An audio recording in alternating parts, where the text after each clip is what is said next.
Здравствуйте, дорогие зрители! Сегодня у нас необычный и новый вкус начинки для торта на заказ. Торт состоит из миндально-кокосовых коржей, мятного мусса и нежным медовым кремом на желтках. Несмотря на необычные ингредиенты, торт готовится достаточно просто. Начинаем наше приготовление с коржей для торта. Соединяем в чаше для взбивания белки со щепоткой соли. Белки лучше взять комнатной температуры. Тогда белки легче взбиваются, а сахар быстрее растворяет. Взбиваем белки в пышную пену, примерно вот до такого состояния. И только после этого начинаем добавлять сахар порциями. Я добавляла сахар в 2 этапа. После добавления последней порции сахара продолжаем еще взбивать несколько минут, чтобы у нас получилась вот такая пышная меренга. После этого добавляем кокосовую стружку, миндальную муку и крахмал. Теперь все хорошенько нужно смешать, так чтобы все наши ингредиенты хорошо соединились между собой. И в конце, по желанию, можно добавить немного мака. Мак не играет никакой важной роли, просто я его добавляю для эффекта вида коржей. Перекладываем тесто в форму, застеленную пергаментом. Хорошенько разравниваем лопаткой, чтобы верх у нас был ровненький. И отправляем в духовку на 150 градусов 30 минут. Готовый корж оставляем остудиться. Для нашего торта нам понадобится таких 3 коржа. Для приготовления мятного мусса нам нужны вот такие ингредиенты. Начнем мы приготовление с мятной пасты. Мяту выкладываем в сотейник и заливаем сливками. Сюда же добавляем анис. Ставим на средний огонь. Теперь нам нужно довести сливки до горячего состояния, но ни в коем случае не кипятить. Как только появится пар, можем сразу снимать с огня. Настаиваем 30 минут, чтобы мята и анис отдали свой вкус и аромат.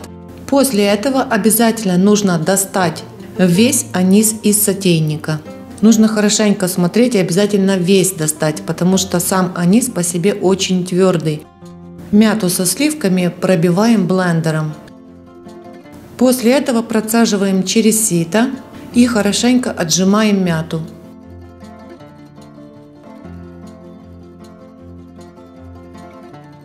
Соединяем в сотейнике мятный сироп и сгущенное молоко. Смешиваем ингредиенты и ставим на умеренный огонь. Теперь этот сироп нужно уваривать до загустения.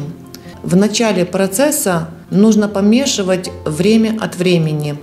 Но когда мы увидим, что сироп начинает густеть, смешивать нужно намного чаще, чтобы наша масса не пристала ко дну. В конце уже масса становится достаточно густой, поэтому смешивать нужно постоянно.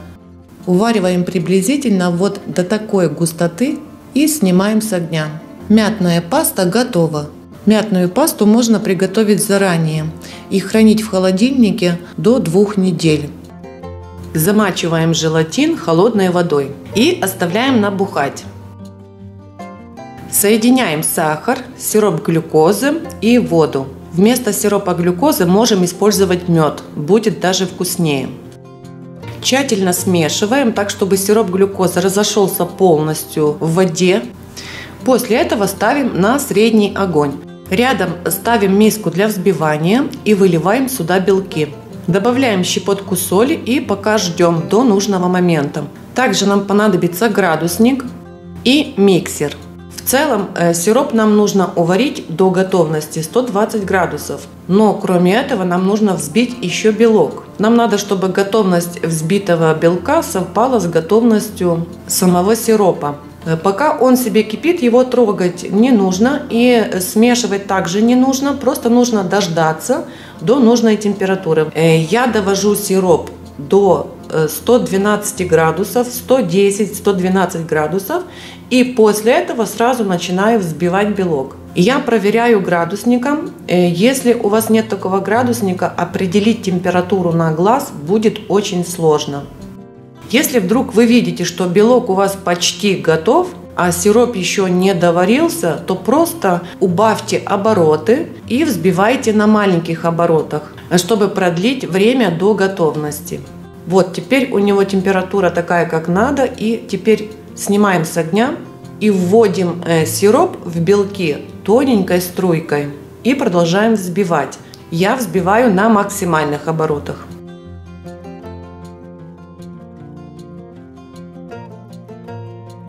После добавления сиропа продолжаем еще взбивать несколько минут.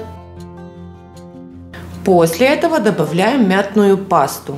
Я добавляю 150 грамм, но если вы любите более насыщенный мятный вкус, можно добавить всю порцию мятной пасты. Хорошенько смешиваем миксером. После этого добавляем желатин. Желатин у нас набухший, нам его нужно растопить в микроволновке. Я ставила в микроволновку на 20 секунд, вот он растопился замечательно. И теперь его горячим вливаем в мусс. Также хорошо все смешиваем. Заливаем мусс в кольцо, я его обтянула перед этим пленкой. И сразу убираем в морозильную камеру или в холодильник. Пока мусс будет застывать, мы приготовим крем. Соединяем оставшиеся желтки с медом и тщательно смешиваем. Теперь сюда же добавляем сухое молоко. Оно нам будет служить как загуститель. И, кстати, сухое молоко в итоге дает отличный вкус. Хорошенько смешиваем и ставим все это дело на паровую баню. Задача у нас простая – уварить эту массу до загустения.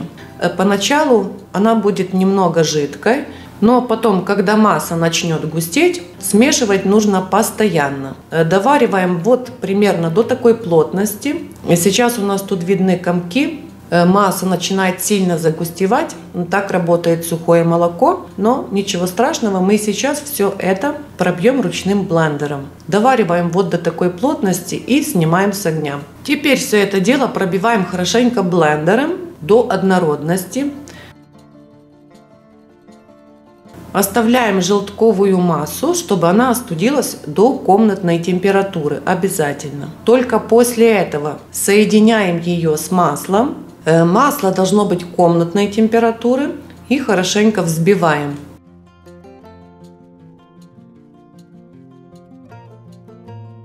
Теперь соскребаем все со стенок к центру. Приносим холодные сливки из холодильника. По желанию можно добавить щепотку ванилина и чайную ложку коньяка. Холодные сливки добавляем небольшими порциями и также взбиваем крем. Крем у нас должен получиться такой легкий, воздушный, но не очень плотный. Такой крем идеально пропитает коржи.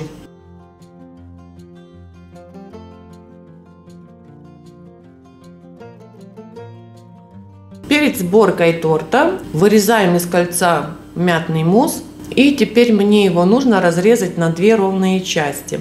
Для этого я использую обычную нитку. Приставляем нить к середине коржа, фиксируем ее по кругу и просто подтягиваем нить к себе руками. Таким образом нам удастся разрезать вот этот мусс пополам. В принципе, если не хотите так заморачиваться, то я рекомендую мусс изначально залить в две одинаковые формы. Теперь нам осталось просто собрать торт. Процесс достаточно простой. Корж, часть крема, часть мусса. Сверху также кладем крем. В такой очередности собираем весь торт. В самом конце у нас идет корж. Коржи также ничем не нужно пропитывать, а крем у нас достаточно имеет в себе влаги, поэтому крем хорошо пропитает коржи. Но если у вас есть такое желание, вы любите более влажные торты, можете пропитать, к примеру, взять для пропитки молоко с медом. Лучше всего использовать для покрытия данного торта белые стабильные крема. Это белково-масляный крем, творожный ганаш идеально подходит, также чиз-крем отлично подойдет. К этому торту также отлично подходит белковый заварной крем. Вкус достаточно интересный, неординарный. В этом торте прекрасно сочетаются вкусы мяты и меда. Думаю, что этот рецепт найдет своих поклонников. Готовьте с удовольствием, на здоровье. Пускай у вас все получается. Всем говорю до свидания, до следующего выпуска.